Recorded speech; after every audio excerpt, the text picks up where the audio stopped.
हमारे लिए बहुत सौभाग्य का विषय है कि आज श्री कुलम शक्तिपीठ कोटा से आदरणीय माता जी हमारे साथ हैं और हम कोटा में दधीची देहदान समिति के कार्यक्रम के लिए आए थे जहाँ पे देहदानियों का सम्मान किया जाना था। और हमारे लिए ये एक और एडिशनल एक खुशी का विषय हो गया कि माता जी भी उस कार्यक्रम में थीं और इन्होंने उस कार्यक्रम में रुचि ली और अपनी सहमति भी दी और अपने कुछ विचार भी हमारे साथ साझा किए। माता जी आपका बहुत बहुत स्वागत है और हम सबकी तरफ से प्रणाम।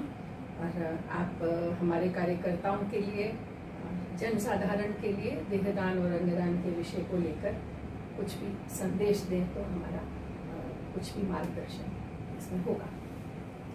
जो मैंने वहाँ जाके इस कार्यक्रम में देखा और मुझे बड़ी अति प्रसन्नता हुई कि ये मात्र सोचना और संकल्प करना ही एक मानवीय विचारधाराओं से परे है, लेकिन उसको इतना साकार करना इतनी परिश्रम से, कहते हैं ना कि भाई जल से नहाते हैं तो लिबास बदलते हैं और पसीने से नहाते हैं तो इतिहास बदलते हैं।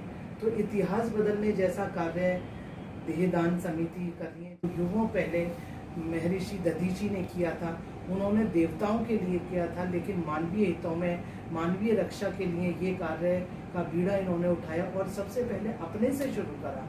और दूसरा, वहाँ जो इतने लोगों का देहदान लोगों ने किया और उनको इतने अच्छी तरीके से इन्होंने अपने संवाद में, अपने संस्करणों में और अपने छोटे छोटे उदाहरण देके जिस तरीके से उस परिप्रेक्ष्य में उनको साकार किया, वो भी एक बहुत अकल्पनीय था। मेरा निजी मत है कि दानों में दान महादान देहदान होता है और यदि हम उससे स्वेच्छा में करते हैं तो ना कोई हमारे संस्कार आड़े आते, ना कोई हमारा धर्म आड़े आता।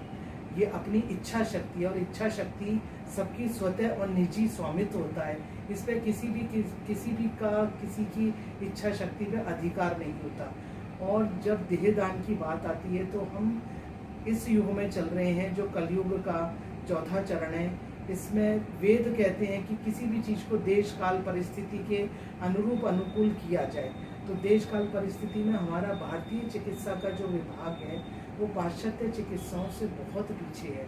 उस चिकित्सा को हमको आधुनिक बनाना और उसमें रिसर्च करना, उसके लिए मैं स्वयं जूना अखाड़े से जुड़ी हुई हूँ और शक्ति की उपासना में मुझे 35 वर्ष हो गए।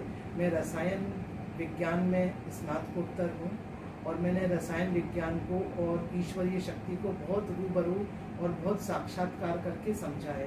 तो मेरा ऐसा मानना है कि यदि हम अच्छे चिकित्सक चाहते हैं, हम भारत राष्ट्र की को चाहते हैं कि वो भी एक आधुनिक चिकित्सा प्रणाली में प्रवेश करें और हमारे यहाँ इतने अच्छे अच्छे चिकित्सक पैदा हो, तो उनको हम वोकल कितना समझाएंगे। प्रैक्टिकल समझाने के लिए हमको जो शारीरिक रचना है, जिसको एनाटॉमी कहते हैं, शारीरिक रचना के लिए हमको एक शरीर चाहिए जिसमें हम अपने बच्चों को सूक्ष्म जो विद्या है, सूक्ष्म विज्ञान है चिकित्सा का, उसको वो पढ़ सकें, उसको वो समझ सकें।